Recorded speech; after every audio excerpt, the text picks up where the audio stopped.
right, folks. Welcome once again, everybody, to Irish Sports Daily Power Hour. I am your host, Mike Frank, here with my good buddy, Jamie Uyeyama. We have Greg Flamong producing the show.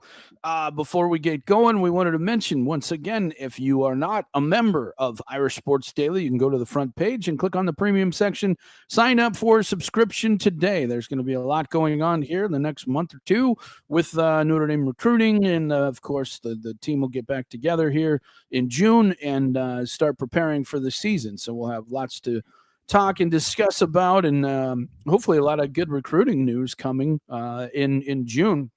Hasn't been that way as much as we thought it would be the last couple of years, and hopefully Notre Dame can turn the tide from previous years and have a better June than they've had the last couple of years. But there is some good news in recruiting, and we're going to get to that here in a minute. But I also wanted to mention our sponsor, which is ESQ Clothing. ESQ has been making the best handmade custom sports coats, suits, tuxedos, and shirts for the last decade. Has been featured on GQ, ESPN, USA Today, and you've seen them dressing your favorite players and coaches. ESQ only gets the best fabric from Italy and England's top mills. With over 40,000 fabrics to choose from, you're guaranteed to look your best. Go visit esqclothing.com and book your appointment. Mention ISD and get 10% off your entire purchase. Once again, that's esqclothing.com. Also, a lot of people are starting to watch the YouTube, show for Power Hour live, and if you want to check that out, you can always go to YouTube and find the live show there with Jamie and I. And Greg does a great job of producing and putting up video when we're talking about various players. And so if you want to check the YouTube live out, you can search for Irish Sports Daily. We have the same 10 p.m. Central every Monday that we do the show. Also, you can watch it after the fact if you're not around at that time. So and make sure you subscribe and like the channel. It definitely helps us if you would do that as well. So Yama, last week we were talking recruiting. We're going to talk some more recruiting this week as well, but we were hoping that we would have Jonah Walton added to the class, and well, that's exactly what happened. And so Notre Dame now has their two running backs. First of all, let's get to Jonah. What do you think of this guy? What do you like about his game? Well, I mean, obviously you love his long speed. The guy's like a 10,600 meter guy for someone who's, at his weight. He's 205 pounds. He looks like he's going to be about 220. He's a thick kid.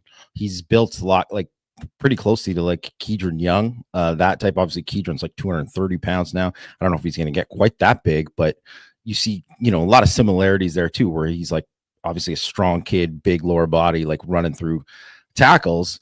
I mean, I wouldn't say that if you were going to compare him to Javion Osborne, he doesn't have the same kind of acceleration that kind of hits there. And he's got good lateral movement, but not quite the same. And I don't think he's as good of a inside runner. But I think obviously with his size and, how he can be physical, I think there's a potential for him to be great there. So as a second back in the class, he's really he's outstanding. He's outstanding for a second back in the class. Normally, this would be like a headliner type of guy. And there's a lot of people who have him as a top 10 back in the country in this class too. So you see like kind of what he does too as a blocker too. He's super physical. You see him like really like smart in blitz pickup, like making the right reads. And he can run away from people too. That's always the thing. And I think, when you get the more guys you can get who can hit home runs, it's a huge thing for your offense. It is, and that it's just amazing how much that changes what you can do offensively and stay in the game and do a lot of things that put a pressure on a defense.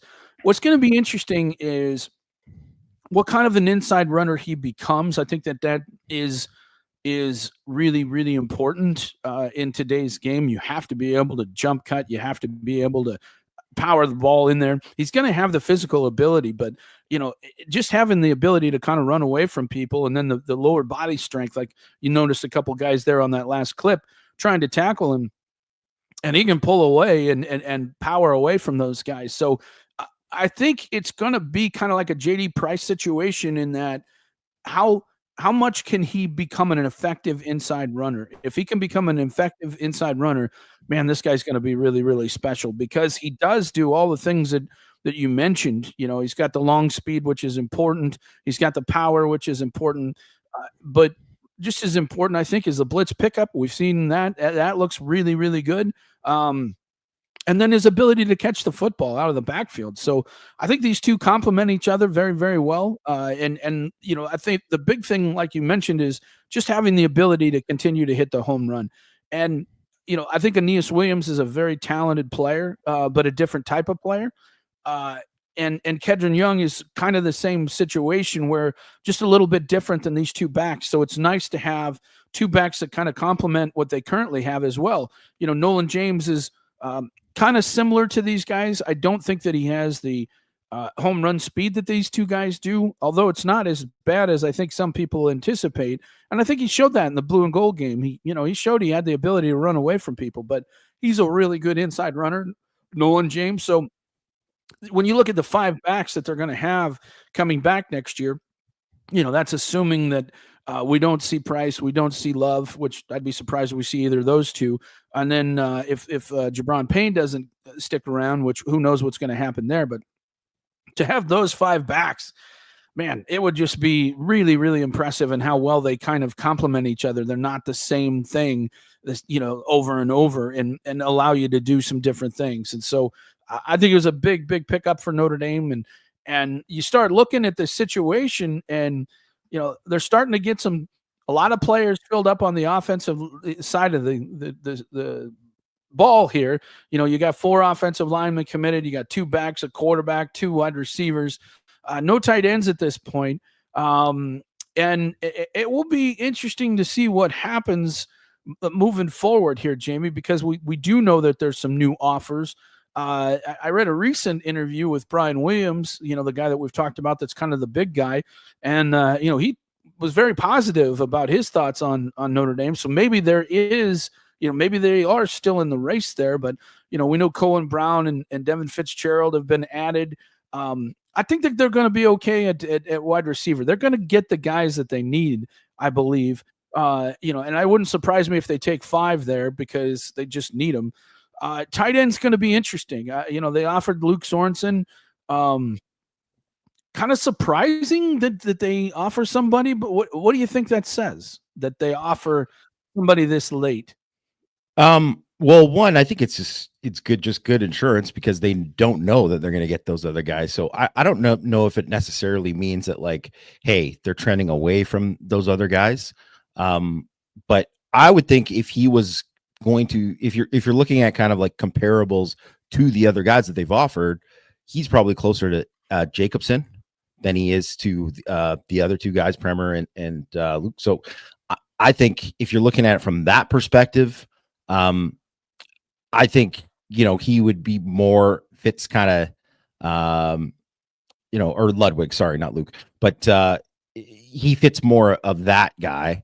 But I like Sorensen. Like, he's good. Like he is extremely physical. He is going to be a big time blocker, and reminded me, similarly, just in terms of like probably, maybe not a dynamic receiver, but probably a plus on that side, but a really, really good blocker, and just very similar to me to like a Cooper Flanagan.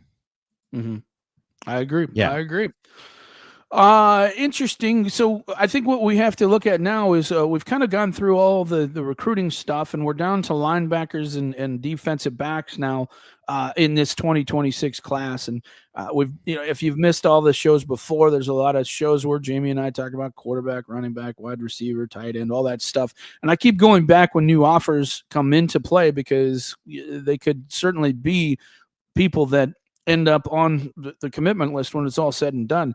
When I look at the linebacker situation, we have Jacoby Clapper, we have Thomas Davis Jr. already in the class. Let's start with those two. What do you think of those two and their potential, and where do you see them kind of slotting moving forward? Yeah, well, I mean, I like both those guys. obviously, I think, Davis, his dad, obviously everybody knows that his dad was an outstanding player for many years. The Carolina Panthers, was a big, time player at Georgia. Davis just got the Georgia offer, but it seems like he's pretty set with Notre Dame. So that's obviously a very good thing. I like Davis. Like, I think he's physical. I think he's a really good athlete. He's long and twitchy. He plays more in space now, but he is obviously going to be like an inside linebacker. And I just think he's going to be like, he's one of those guys who has, he's got really good pass rush potential. He's long. I think he's one of those guys who I think his best football is like well ahead of him. I think he's a guy who's kind of like only kind of scratching the surface of the player that he's going to be.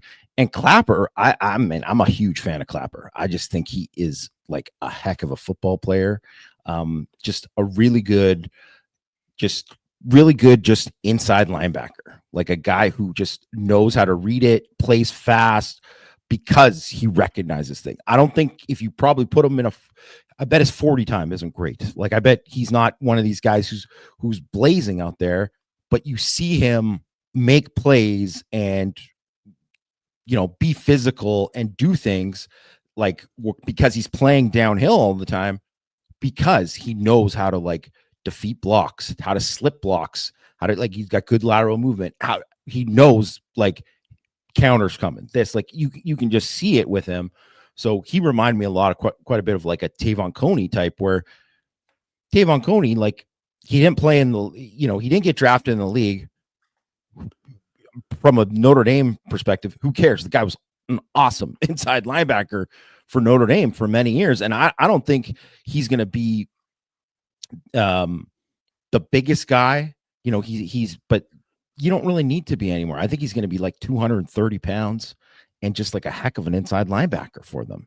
And he just has a great feel to play the position. Like, he has an understanding of like, how to get skinny through the hole when you're blitzing.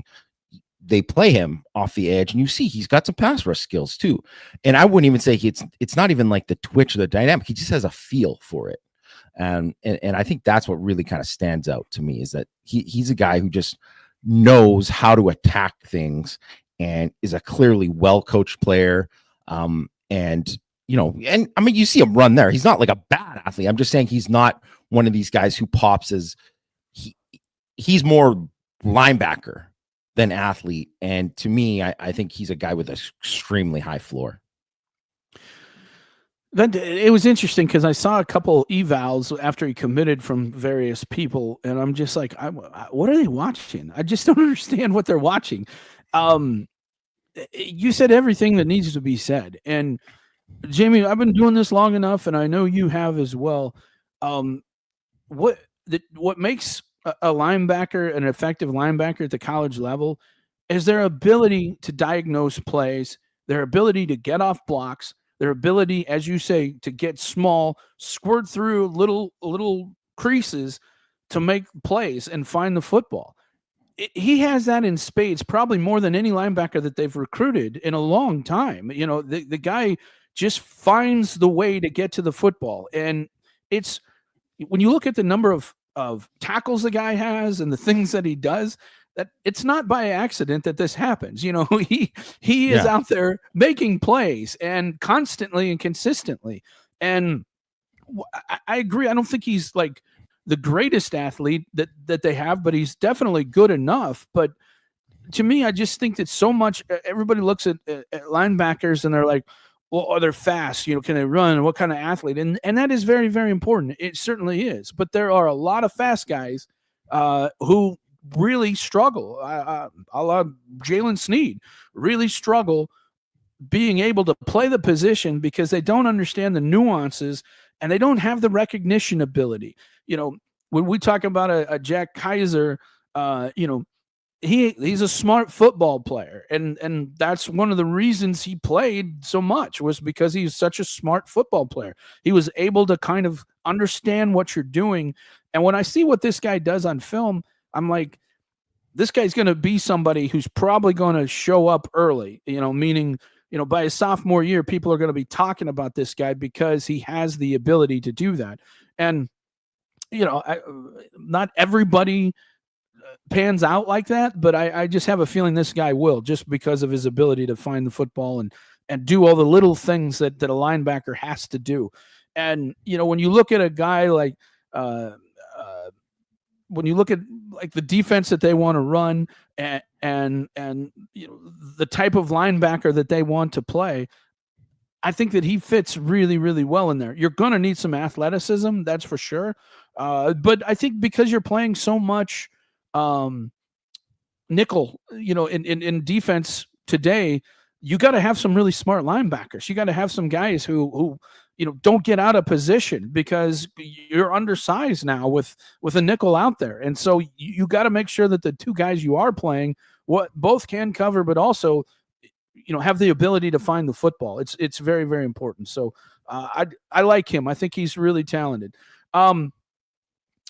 We have now, if you look at who's left, we have Tank King and Talona Ely. I think that they'd probably be okay if they only took two, but I think both guys are good enough to take at this point.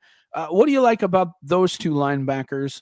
It seems like Ely's going to be a very tall task. It seems like he's pretty heavily leaning towards USC, and now that there are other 5-star backers out and decommitted, that's probably going to make it even easier for him to choose USC. But what do you like about both these players? Well, with Tank King, I mean, I don't think same kind of thing with Clapper, where I don't think he's the greatest athlete. But I think he's a good football player, and he's got a really good feel for this inside run game. I think he needs to use his hands better to defeat blocks and kind of diagnose a bit quicker.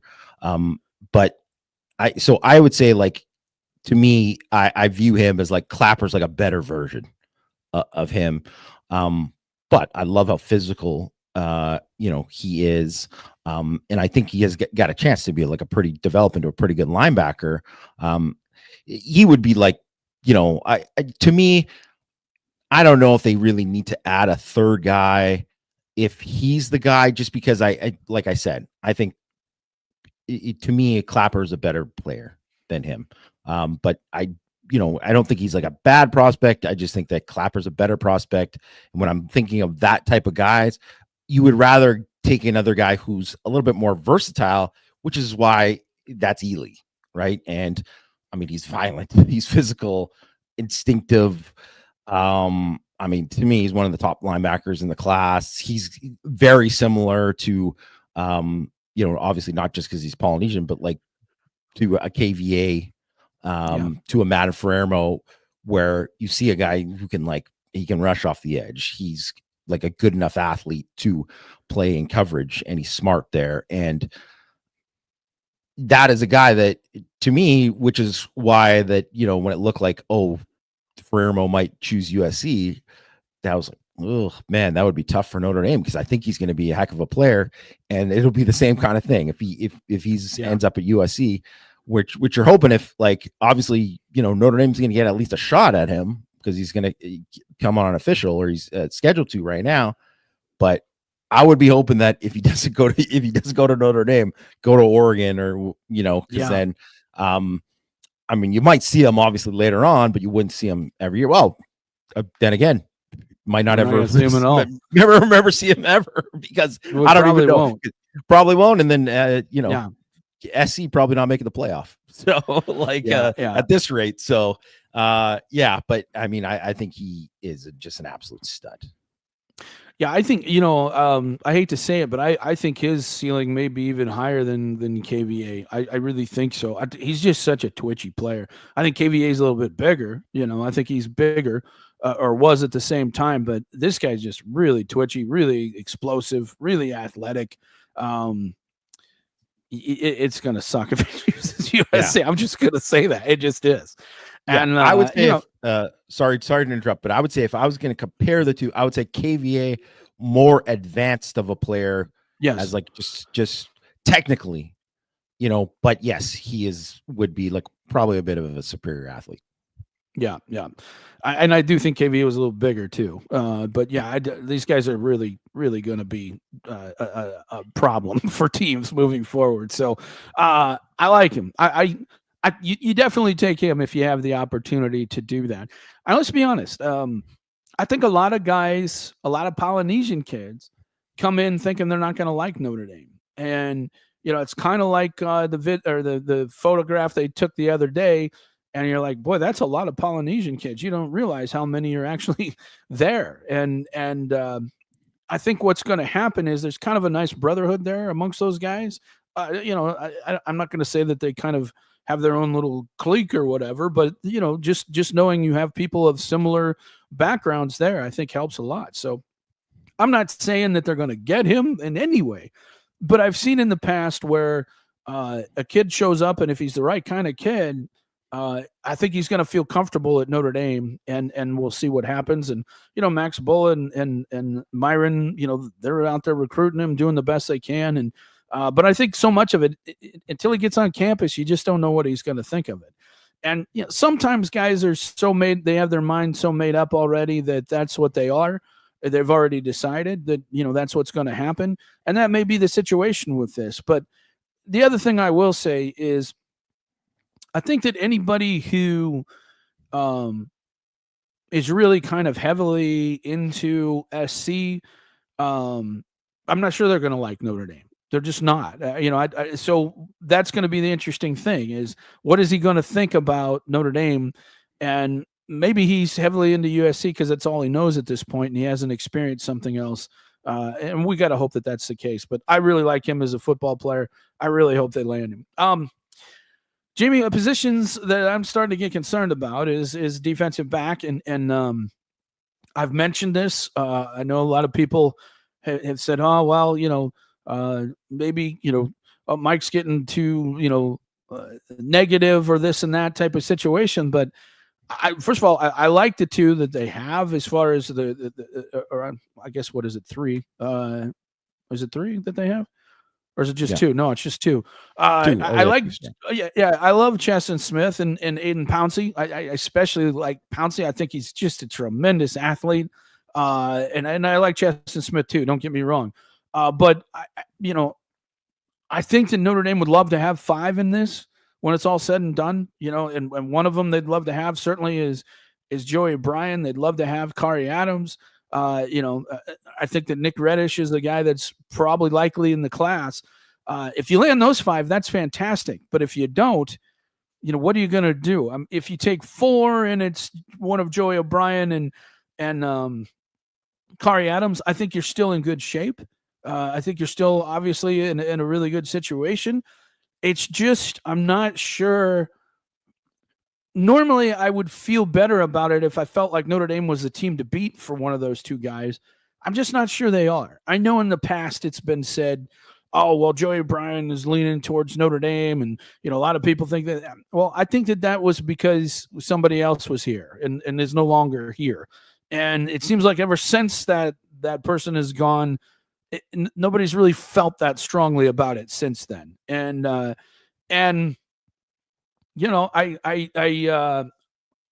have to think that it was probably a situation that was another bad read, like the so many bad reads we got previously, last year and the year before. Maybe I'm wrong. I hope I'm wrong.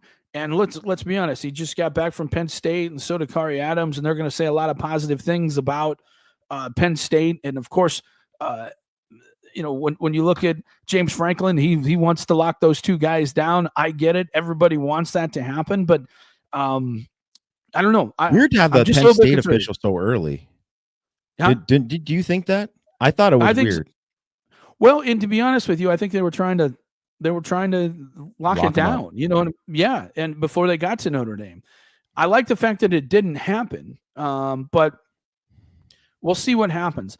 And I've said this before, and I know people don't like me saying it, but it's the truth. And I'm saying it because I feel like this is what's been used against Notre Dame, is the fact that, Mike Mickens has gone and looked at other jobs. I mean, it's just, I think that that's hurting them on recruiting. And it's hard to say. It's it doesn't hurt when you go and you interview for NFL jobs. You go and interview for some defensive coordinator jobs. And then you even go and interview for the Texas defensive backs job, which is kind of a lateral move. And so, look, if I'm James Franklin and I'm everybody else, I'm pointing that out. You damn right I'm pointing that out. I'm pointing it out. I'm saying, well, obviously he's not happy there because he's always trying to look to leave. And I don't think that that's the case. I really don't think that's the case.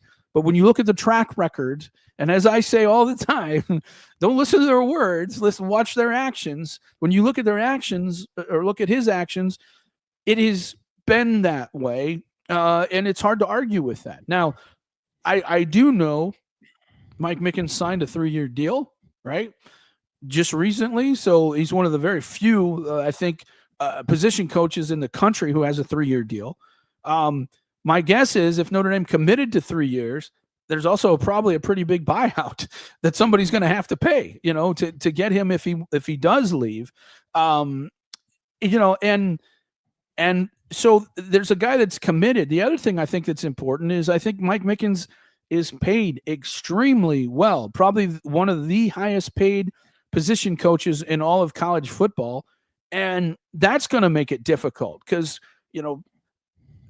if you go to like I'm just Minnesota, and you're the defensive coordinator at Minnesota, are you making much more than you are at Notre Dame? Are you even making as much as Mike Mickens would be making at Notre Dame?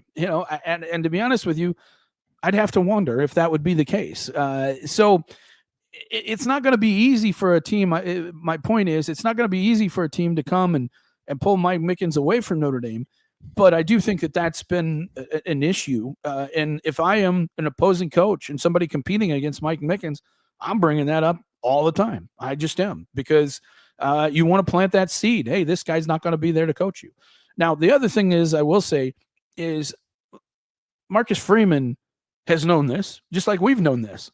So just like the DeLand McCullough situation and how he had Sider completely locked up and ready to go, I got to believe he's already got his guy.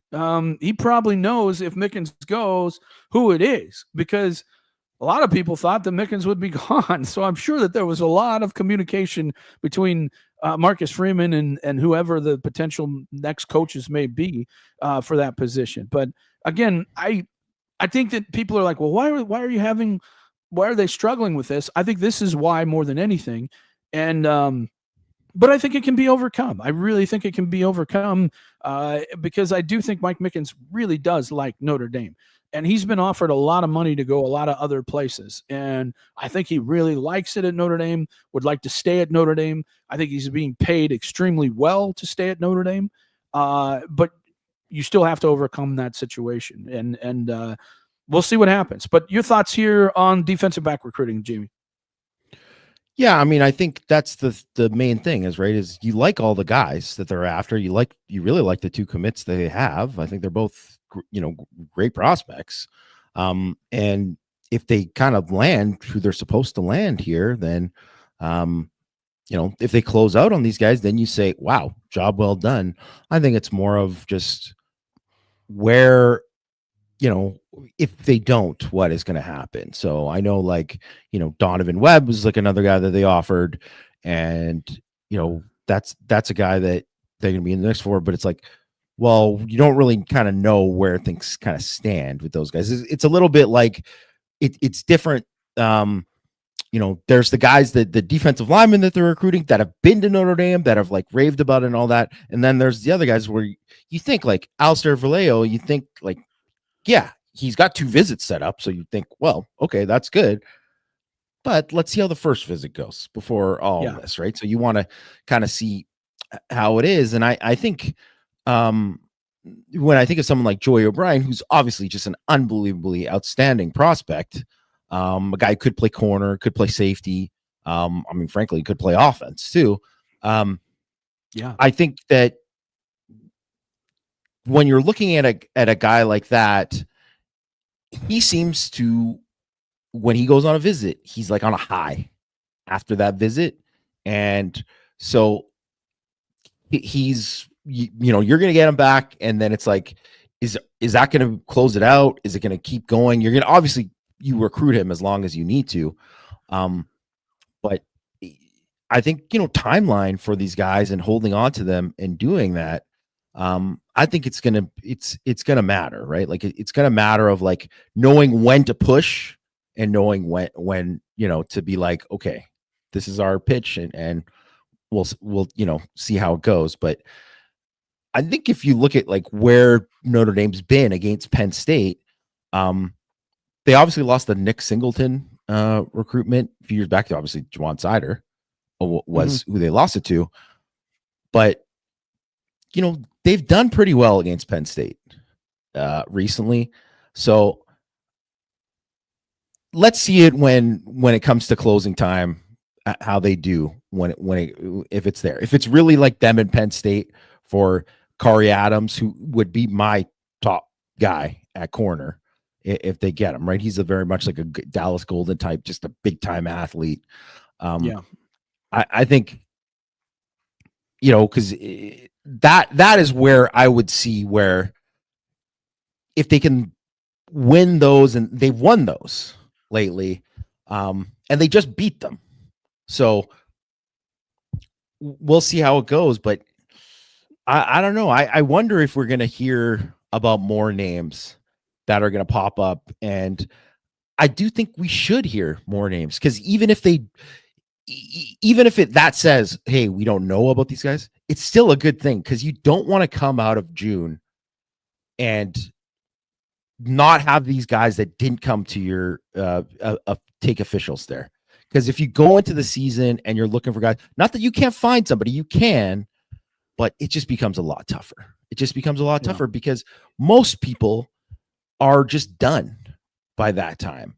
And you're not really going to get back into it with somebody unless somebody flips somewhere. Maybe that's an option, but I don't know if that's not going to be the case. I really think here by the end of this month, like before we get into like, say like the first week of June, I bet we're going to see like 3 or 4 more DB offers, just because you kind of have to. Yeah, I don't know. It's one of these things where you just got to hope that they can end up closing with these guys, because I think that they're exactly what they need. And let's be honest, Leonard Moore, they probably didn't anticipate Leonard Moore would be gone after 3 years.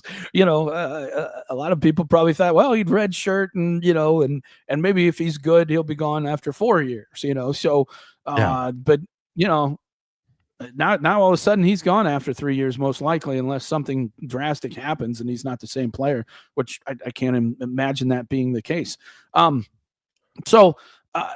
think it's the one position I'm probably the most concerned about, that and maybe tight end at this point, because we don't know what's going to happen there. I'd say those are the two that are kind of the most important. And I think with Denbrock, and at tight end, I think that's a situation of people saying, well, they didn't use the tight end a whole lot at LSU, and he hasn't used it so much here.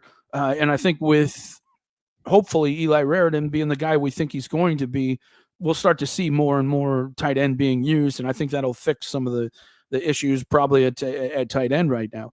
But I think it's just so important. You have to land one of Kari Adams or Joey O'Brien, I really think, to be, what I would consider a success. And look, Mike Mickens seems to be able to coach about anybody into being a pretty good player, but we're past being good here, Jamie. If you want to get to the top, you got to win it all, right? And you got to find somebody that can cover a Jeremiah Smith, because Ohio State's always going to have one of those guys. Matter of fact, they're going to have 2 or 3. And obviously a pass rush helps. That's certainly a great thing. And Notre Dame's done that and addressed that. So that's exciting. But you still need somebody to cover Jeremiah Smith and Emeka Ibuka and then Carnell Tate. You need somebody out there who can cover all 3 of those guys. And so it's really important that Notre Dame continues to land the types of corners that can compete with them. And I think with Kari and Joey O'Brien, you got a couple guys that could be really special in that regard. So We'll have to see. I think it's a bad. I don't want to say a bad sign, but if they start offering a bunch more guys, you got to sit there and say, is this a pause? Does this give you pause for concern?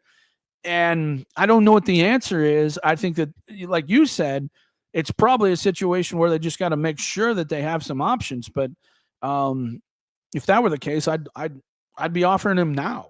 Why wait till June? Let's offer him now and start building a relationship with them. It's kind of like the wide receiver from Indiana who went to Stanford last year that they offered like a week before. He brought him up on an official visit. I'm thinking to myself, why the heck would this kid suddenly choose Notre Dame? Even though, he probably grew up at least liking Notre Dame because he's from Indiana. Why would he do that? Now take some kid that's from North Carolina and all of a sudden you offer, it's even more, not very likely that happens. And so hopefully they'll be, we'll see what happens. I just saw here, somebody said they saw Adams was crystal balled to Penn State. We'll see. We'll see what happens. But I think again, as I've mentioned before on Kari Adams, I think it's a fit issue more than it is anything. Does he feel like he fits in with the environment? And that's something they'll have to, if they get him on an official visit, that's something they're going to have to address. And that's going to be the interesting thing. Can they get these guys to hold out long enough to take those official visits? And we'll have to see. Jamie, I don't know anything about punter. I don't know anything about kicker. We're not going to get into it. I'm sure they're going to obviously have to take some guys, or figure it out, whether you're going to go portal, that type of thing. Do you still think it's a good idea to go portal for kicker, go portal for punter moving forward? Or do you think it's a better situation for Notre Dame to, try and find their own guys moving forward?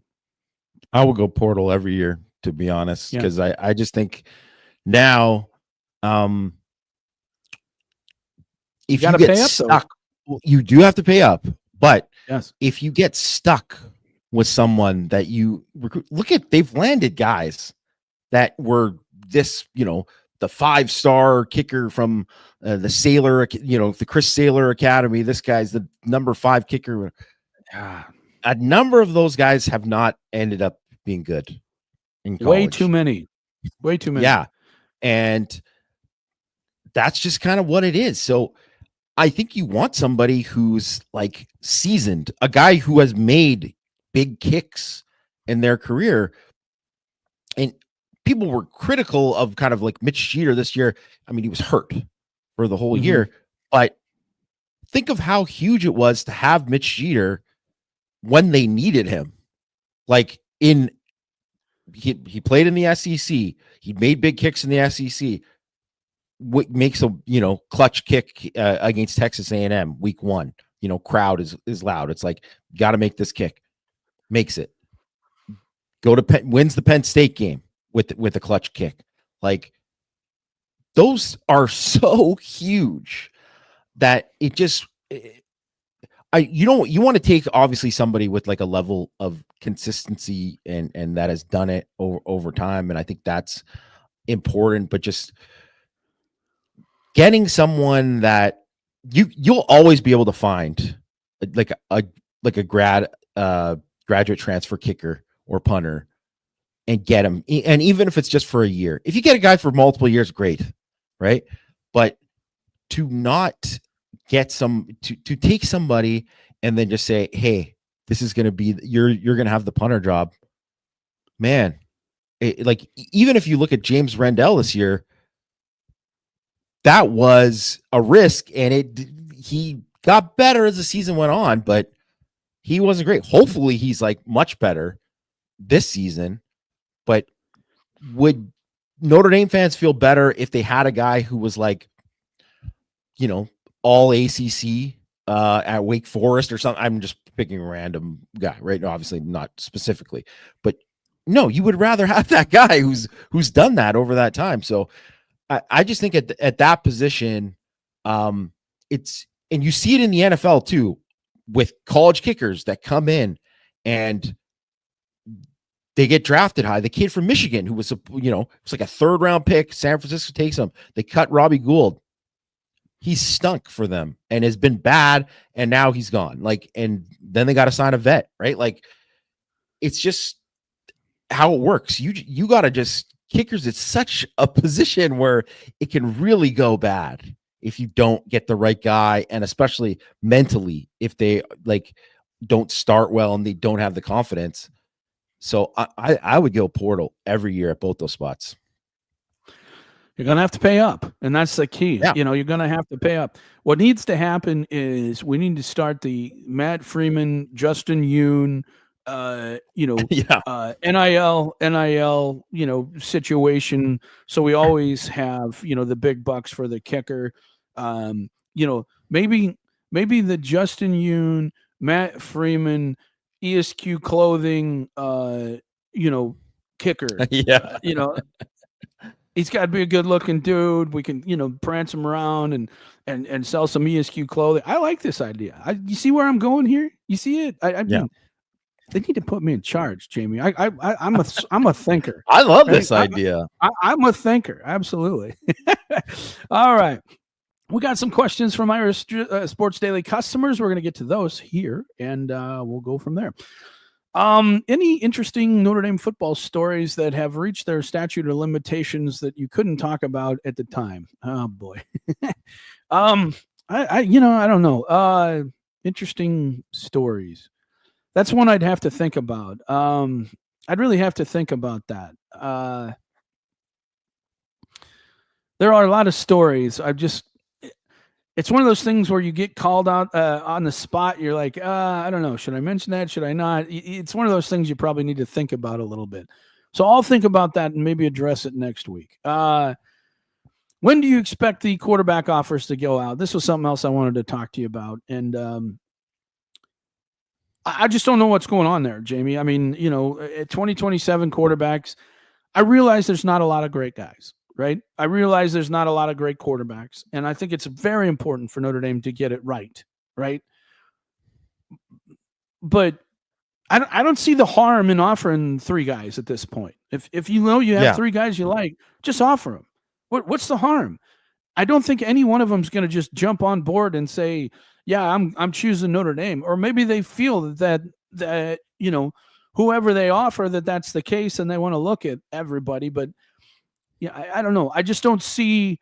I would be surprised if everybody they offered would pull the trigger right away. And look, if you're going to offer one of your top 3 and they would, then that's probably not a bad situation to begin with. But I don't know. I don't know what the point of continuing to wait on this is. And I would assume that there'd be some offers happening soon.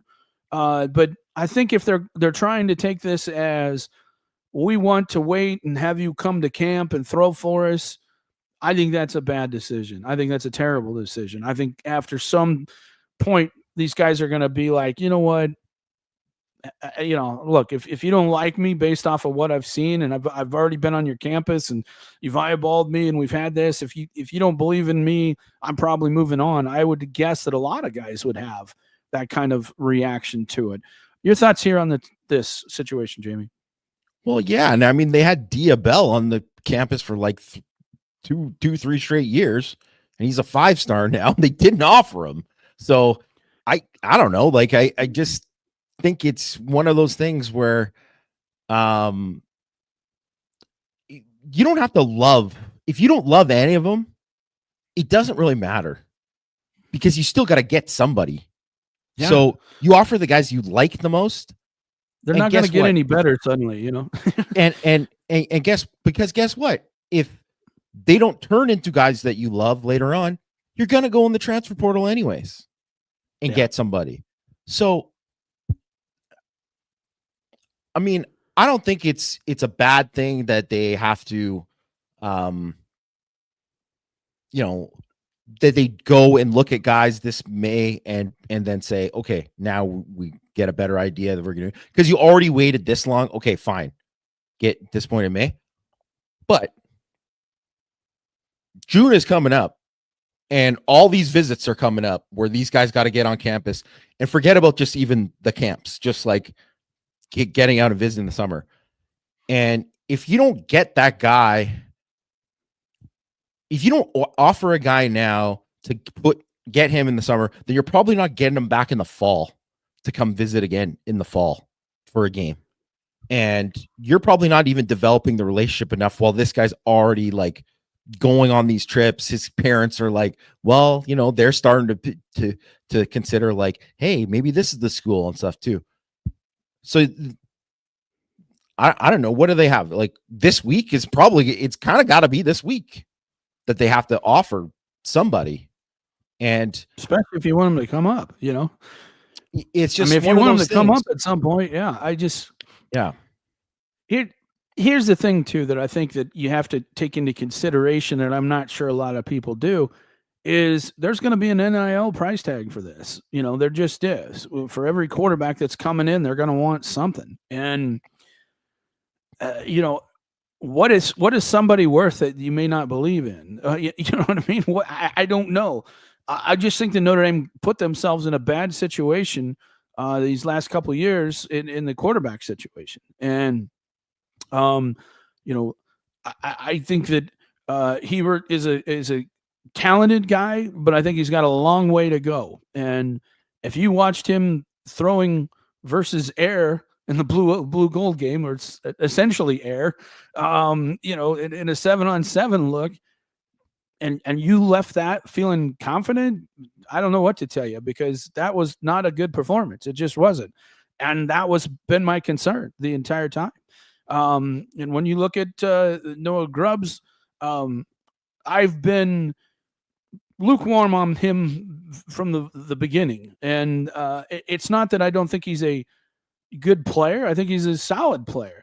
But is he the kind of guy that you can win a national championship with, and he can be the difference in that game?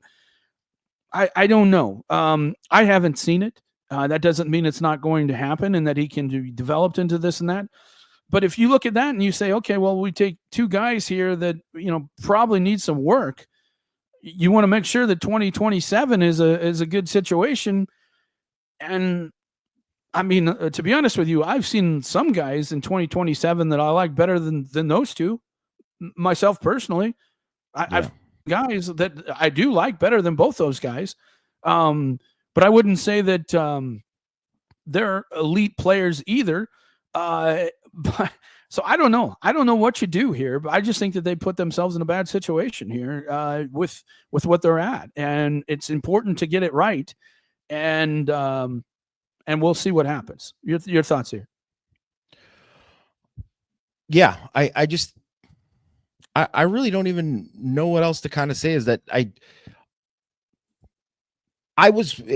just to reiterate, I was totally fine with them waiting and just doing it just based off of kind of like they didn't have anyone right away, and that's fine. But I just look at the classes before, and you have to look at it as, do you see Blake Hebert? Do you think he's going to be, what do you think he's going to be? And it's early, right? It's early, but also Grubbs, what do you think he's going to be? And if the answer isn't this guy's going to be elite, then that means that 2027 guy has to be pretty special, or you better get somebody pretty special, or you might have to look at, say, we're going to go and get a transfer who's not a graduate guy and get a guy that we like, that we really, really liked, and he's leaving now, and he's got multiple years of eligibility that we can put into our system and develop him from there. Like, because that might have to be the case, because you got to figure that whoever wins the job this year between Minchie or Carr, the guy who loses will be there this season and then gone. Like that is happening. So that means the next person after that person, like, what if CJ's, just hypothetically, CJ Carr has a monster year this year, was great. Well, then that is going to set him up to have another good year and then leave. If he's that guy that everybody thinks that he could be, that he's like a first round pick, that means you better get this 2027 quarterback right, or, have it in place with the, what you're doing in the portal. So, it's a really, really important year for them to get a very good quarterback. I'm going to throw something crazy out here, and it is crazy. I would rather go with a very high upside guy, because I think you have in Grubbs, you have somebody that's kind of a reasonable floor, right? And so I would just go with somebody with a tremendous upside that's raw at this point, especially if there's not somebody with the very high floor that you think you can get at this point. Then I'm definitely shooting for the stars. I just am, because look, it's probably not going to matter whoever you bring if the guy doesn't pan out. First of all, if you take a guy that you don't think has a really high floor and also a ceiling, and you have to kind of settle for somebody, that guy's, you probably go in the portal anyway, like you talked about. So you might as well try and hit the home run. And I think that is going to be, maybe that's kind of what they're trying to figure out right now is, we like this guy, but he doesn't like us. We like that guy, but he doesn't like us. So these are our options. We don't necessarily like those options. Should we continue to look and try and find somebody who's a home run, or like, I shouldn't say home run, but somebody who has a potential to be a home run, versus taking somebody that, is just another guy. And I don't know. Maybe that's where they're at this point. I know one thing. It has been probably the quietest I've ever seen the quarterback situation been in recruiting. And all the years that I've been covering this, I've never seen it this quiet about their intentions, what they want to do, nothing. It's never been like this. And sometimes you wonder, is that because they just don't have a lot of good options at this point? I guess we're going to find out. All right. Is Chris Ash bringing the rugby style tackling to the defense? Can you explain what that is, Jamie? And if he is changing it to this, how might that impact our team, which is a good normal tackling team from last year? Your thoughts here, Jamie? I mean, to kind of put it in the simplest terms, I mean, everybody knows that rugby, you're not wearing a helmet, right? So previously, one of the things, as when you're teaching kids how to tackle, the helmet was a big part of it. Like it was. And then they kind of changed it to that kind of heads up tackling, which is a little bit more of like, rugby style, obviously, because you can get really hurt, right? With and you concussions and all of that kind of stuff. So rugby, because they don't have anyone watch high level rugby, they tackle, it's physical, but they just do it in a different way where they're like attack the hip and it's, head in front. And there's just a little bit of difference with it.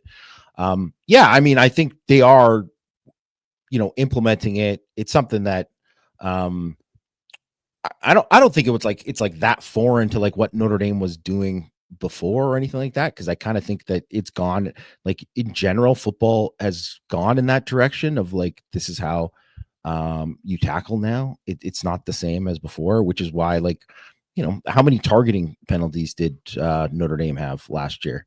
Like very few, right? Like, actually, I don't even recall anyone off the top of my head. I'm sure there was some, but like, it's not a common thing.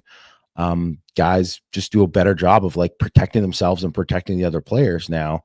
And that's something I don't think it's going to have an impact on the kind of tackling, like Notre Dame being a good tackling team. Like, I think they'll still be the same. And you're still going to see, like, I mean, Adon Schuler, you saw him like pop the ball out with his helmet in the spring game, right? On one of the plays. So I don't think it's going to have like a huge impact on them in a negative way at all.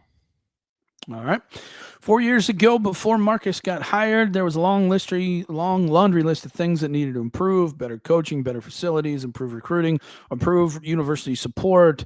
those are the top 4 that come to my mind. Now that they've all drastically improved, what do you think is the biggest area for improvement that still remains in order for ND to reach the mountaintop again? I think a lot of those have been addressed and is getting better.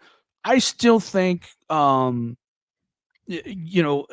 good as this recruiting class is and will probably be, I still think it could get better. And I think to consistently challenge for the national championship, I think you're going to have to get a few more what I'd consider maybe not 5-star players, but certainly guys with 5-star upside potential. And I think you need to land those guys and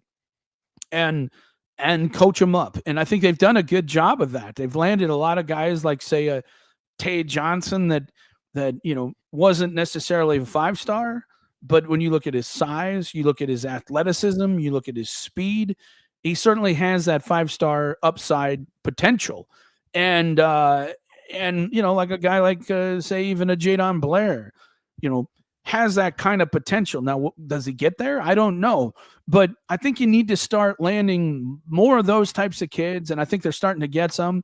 But to me, I think that's kind of the next step for Notre Dame. And it's not just at corner or defensive back. It needs to start coming at quarterback, right? You need to start getting Deuce Knight, right? And you need to start getting Deuce Knight every year. Because that's the surest way you're going to be there every year is to have. I mean, we've seen how much a great quarterback can matter in these games. And so I think in order to do that, you got to have some good receivers. You got to have a great offensive line. And I think Notre Dame is starting to address those things. But to me, we need to not be in late May talking about who they're going to offer at quarterback, before this should be, you should know that by that. And it's not that you should know that because so many of these top guys are interested in your program and want to come. And to me, I think that's kind of the next big step for Notre Dame is to attract those types of players. Your thoughts, Jamie? I think that is the thing is just more of the Rodney Dunham types, right? Like those guys who are caliber. And if you look at, like, say, my grades in the class for the current commits, Dunham is like a cut above everybody else. I mean, everybody else is a good prospect, but like there are different guys that are, kind of game changing type prospects. And that's kind of, a Rodney Dunham, the Bryce Young types, right? Yeah. Right. And I think, this class, I think, has a chance to be the best class that Marcus Freeman has signed and probably the best class Notre Dame has signed since 2013. And because it's like checked all these boxes, if they do well, if they do close and they do well at DB and all that and receiver, you'll say, okay, well then it checked all these boxes. This is a great class, but it might be like the number 5, number 6 class, which is fine. Like, it doesn't really matter where that ranking is. But I think the thing is that you want to stack that class and like even just keep incrementally better. It doesn't have to be the number 1 class every year. No. You don't have to recruit like Georgia and Alabama all the time, but you need to land more of those guys. One of the reasons why Clemson is going to be like a contender to, they're probably going to win the ACC and be a contender to win it all this year is because a few years ago they landed Peter Woods and TJ Parker, and now those guys are probably going to be 3-and-out studs. Is Clemson going to be good enough to kind of take advantage of it? We'll see. But when you get a bunch of those guys on your roster and you're stacking all up, that's like where Clemson was before, right? Where they were getting those guys in the difference makers, right? The guys that can be like top 10 picks. You need those guys. You need the Kyle Hamiltons. You need all those guys. All right. Do you guys listen to any college football podcasts for national coverage? I don't have time. I just don't. Yama, do you listen to any of that? I don't have time to do that kind of stuff. I mean, I don't. I used to listen to I think that the one that I think is good is well, I don't know if I don't think they're doing it right now because he left Yahoo, but Dan Wetzel is very good. And Dan Wetzel and him and 40, and they had Yeah. Thamel on there before and Dellinger. That is a good podcast, and I would say because it's like a right mix of like these guys get along, they got good humor, and they do know what's going on. It's good big picture stuff. But I got to be honest, I don't really like any of the other national ones, and I just find that they don't know the teams that well. That's just my just kind of my opinion on it. It's just like when you're watching like ESPN talking heads about it and you're watching game day, you can tell that there's, the guys who are the analysts calling the games, because they have to put in time to actually watch film and like watch those teams and prepare. Those guys know the teams so much. They know you could glean something from what they're saying compared to what, Herbie and Desmond Howard and these guys are saying. Yeah. All right. Mike, is the fact that all the headlines about the quarterback job have been CJ being the man coming from team inside sources, or is it just hopeful people saying that this is what they want? First of all, I haven't seen a lot of stuff about it recently. I think initially a lot of that, I think it started with some people saying, when he came as a true freshman that he looked good and that type of thing. And look, I think CJ is going to, he's going to compete. It's going to be very close, I think, with him and Minchie when it's all said and done. And he may very well be the guy in the end. It very, very well could be that. That's the way it unfolds. But I think people are really stretching it by saying it's an obvious thing and that that's the case. I really don't think that I don't think CJ is way out in front of Minchie by any stretch of the imagination. In fact, I think we can agree. We heard Minchie played better most of spring. CJ certainly had the kind of, impressive blue gold game, but that doesn't mean that Minchie was way ahead of CJ either.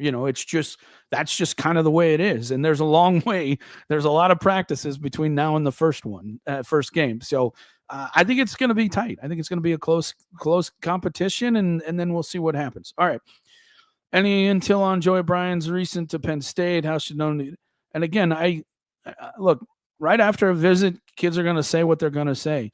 The big question is he going to continue to take visits? And as long as he does that, I think that you're going to be in a good situation. We'll see what happens with Kari Adams. We'll see what happens with these guys, but you just got to weather the storm. And Penn State doesn't have another opportunity now to impress, and Notre Dame does. And so we'll see what happens. Question, there was quite a bit of discussion in here about Noah Grubbs' spring game. His offensive line was clearly overmatched, but do you see anything from his performance that concerns you, or should we not pay too much attention to a single game like this? I watched the film. I'm sure you did as well. It was much what I expected. I don't think his offensive line did him much credit. Didn't help him. But my problem with Grubbs has always been, I think he just takes too many chances with the football. And I think you saw the interceptions last year. You saw a lot of, and to be honest, I think here's the thing. Jamie, when we watch highlight films, they're highlights, right? That's what they are. You're not going to put the bad plays in them. With Matt and what he's done with these kind of game clips is we get to see the warts too, right? And I would say with Noah, in fairness to Noah, we got to see more of, the warts from him than the other quarterbacks. But here's the thing that stands out to me, Jamie. We also got to see, because Matt was doing it for Deuce Knight, we got to see all the stuff he did well and didn't do well. And to me, the drasticness of that was large, very large to me. And, Deuce Knight's going to have some development to do, but just seeing the potential was just vast. And I'm just being honest. I don't see that with Noah Grubbs. I don't think he has the kind of arm that he has. I don't think he can run like he can. I don't think he has the ability to hit plays downfield as much as Deuce does. That's not to say that Noah won't be a good quarterback. I just think Deuce has the potential to be an elite, amazing quarterback. Still has to develop. He's got a ways to go. So I think, in fairness to Noah, we know more about his warts than we do a lot of the other quarterbacks that we watched before, because all we got to see was highlight films. So that's in fairness to him. But the thing that concerns me is, because we've watched so much of that film, Matt pretty much did every one of his games, and now the spring game, it's the same thing I see over and over. And that's what gives me pause. Your thoughts? I kind of just think too that he is who he is in a lot of ways. Like he's obviously talented, and he's got a big arm, and you see him make plays. But yeah, if you would compare, even if you just say, hey, top 10 plays from Grubbs in a game, and you pick that versus Deuce Knight or CJ Carr, who Matt did those for as well, it isn't really close, right? Those guys were higher ranked prospects for a reason, right? And I think, yeah, there's just stuff with Grubbs too that I think that he's never going to be a guy who handles pressure the same way that someone like Carr would or Minchie would, right? So that is a problem. And then you think that, oh, well, Notre Dame's going to have a great offensive line and whatever, right? Well, you could still have a great offensive line, but if you're playing Georgia, they're going to get after you, right? Like, so you have to think of it in these kind of terms. So when people are critical, not like, I don't think being too negative about it, but people are being critical of like what they see from him, or if you look at like his numbers he's obviously put up, like he threw for 3,000 yards the last 2 years, 49 touchdowns, 37 touchdowns last year, right? Those are big numbers, obviously, but 58% completion, 57% completion. Some of that is, his receivers, but some of it is like, you would like him to be more accurate. Yeah. And especially for a guy who's a pocket guy, like pretty much strictly a pocket guy, and not like a dynamic dual threat. A guy who has played a lot, right? Yeah. I mean, he's played a lot. And it's one thing, like Greg and I talked about him a couple of weeks ago on Hidden Hustle, and people like were mad that we were like, but see, here's the thing, Jamie. Here's the thing that I don't think people understand, and people look at the situation, Jamie, and they say, okay, this is. They look at it and say, okay, well, that's okay because this is what. Look, you need to raise your expectation now, okay?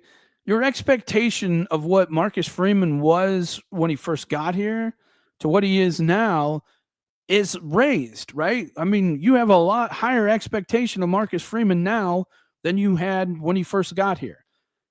The team, you need to raise that expectation as a team. They just played for the national championship.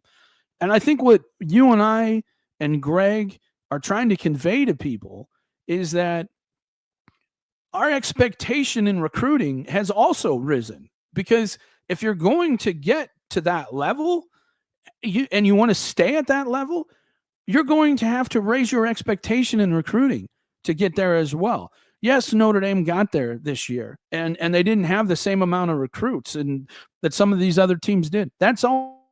And to be even more honest about it, Notre Dame, a lot of their best players weren't even playing in the game.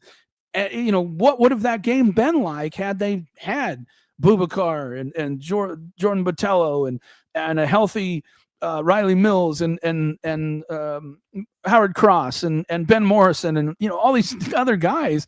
What would have the situation been like? And they still did this without having the kind of guys that some of these other teams have. And I think that's great. That's fantastic. But I think there are teams, Jamie, who have that kind of chemistry that Notre Dame's team had, but you're not going to get that every year, right? You're not going to get that every year. Ohio State didn't have that kind of chemistry. It only showed up when it really mattered, right? And that's what you get sometimes when you get these kind of, bought and paid players is, they're not going to be as, I guess, committed as what we see with Notre Dame. But I think sometimes you just have a special chemistry amongst a team. And I think that that's what Notre Dame had last year. I don't think you can bank on that every single year. And so if you can't bank on that every year, you better have a better group of players than what you had coming into last year. You need to do that every single year. And so I think, I don't want to speak for you and Greg, but to me, my expectation at recruiting has gotten way higher, and it should. Because if this is where you want to be every single year, these are the types of players you need to start landing. Your thoughts on that? Yeah, well, of course. Like, I think if people thought that they signed like the exact same recruiting class that they signed the year before, after they just had the success they had, then, I mean, what are you doing? Like, you should want to, exactly what Marcus Freeman said, evolve, right? Enhance, right? That's what you want to do. So I'm not even sure too if it's like, enhancing to say that you need to get this sort of prospect, because there's a lot. Elevate. There you go. Greg put it. Elevate. Yeah. Elevate. Right. It's not even to say that like Noah Grubbs, it's just being honest about it. Like, if he had taken this big jump, from his sophomore to his junior year, we would have just said it, that I just thought that he did. And I just don't think he did, like, in a way that made me say, oh, this guy is really like jumped as a prospect in my eyes. I mean, that happens all the time with guys that I watch. Sure. There's been plenty of guys like, think about Carson Hobbs. It's a perfect example of that for, a Notre Dame kid that, like, there's a lot of people that weren't, I mean, I liked him. I thought he had potential, but then I thought his senior season, I was like, wow, he really took a big jump. And that was something when I saw that, I was shocked I agree with you. And we have to hope that that's what happens with some of these guys. I guess for me, the difference is, as I mentioned, Grubbs has played a lot. He's played since he was a freshman. So, this guy's played a lot of football. How much better does he get? I don't know. And again, I'm not saying here to disrespect Noah. I think Noah's a really talented player. I do. I think he's a talented player. He can be a very good player. I just would like to see more accuracy, as I said, not taking as many chances with the football. All these things can be cleaned up, and I think he can be solid, but he's also not a elite athlete, all those types of things. So if you're going to take a guy that's not an elite athlete, it's more of a pocket guy, you better make sure that guy's one heck of an athletic player, and also somebody who can throw the deep ball and a very accurate thrower. And we haven't seen that as of yet. I think we could see that. Let's hope that that's what we see moving forward. All right. Last question here, Jamie. Are teams going to be forced to give a lot of one-on-one to Fields and boundary into Raritan up the seam so they can have numbers against the running game? That seems like a big problem for opposing defenses. If the O-line is what we think it'll be, Carl Minchie can make those throws. What are your thoughts there, Jamie? I mean, definitely.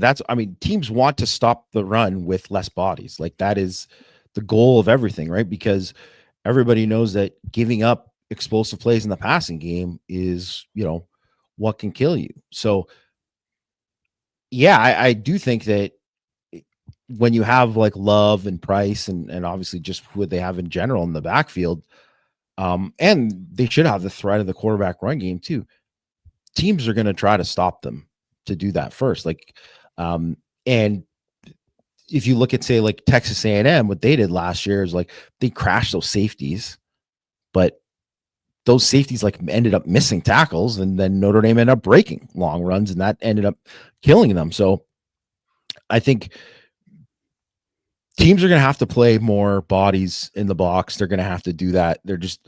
And then obviously too, when you go 12 personnel, you have to match. You have to match with size to be able to do that. And that's how you can also get those one-on-ones for guys like, Greathouse, Fields, and Raritan there too, off of like play action as well. So yeah, I definitely think that's something that can be a huge advantage for Notre Dame this year, is teams that don't play that are going to get run on, and you're going to make Jeremiah Love and Price and these guys are just going to go off on you. And that was something I think really USC tried to be like, okay, we're going to play with less bodies in there. And that's why Notre Dame just ran on them at will. Mm-hmm. Yeah, it's going to be interesting to see. The key is you got to have a quarterback who can get him the ball, get Fields the ball, get Eli Raritan the ball. But that's been the thing. Just Notre Dame hasn't been able to get people to back off. And hopefully the new quarterback, whether it's CJ or it's Minchie, has the ability to do that. And if you can get teams to back off and not play so close to the line of scrimmage, a lot of good things are going to happen in the running game. But you got to be able to connect on those throws, and hopefully that's what we'll see moving forward. All right, folks, that's going to be it for the show. Hope you enjoyed that. Thanks to Greg for doing a great job again with producing. Thanks to everybody for listening. Once again, if you're not a member of Irish Sports Daily, go to the front page, click on the premium section. You can sign up. There's going to be a lot involved as far as recruiting goes moving forward here. So thanks for listening. We'll talk to you next week on Power Hour.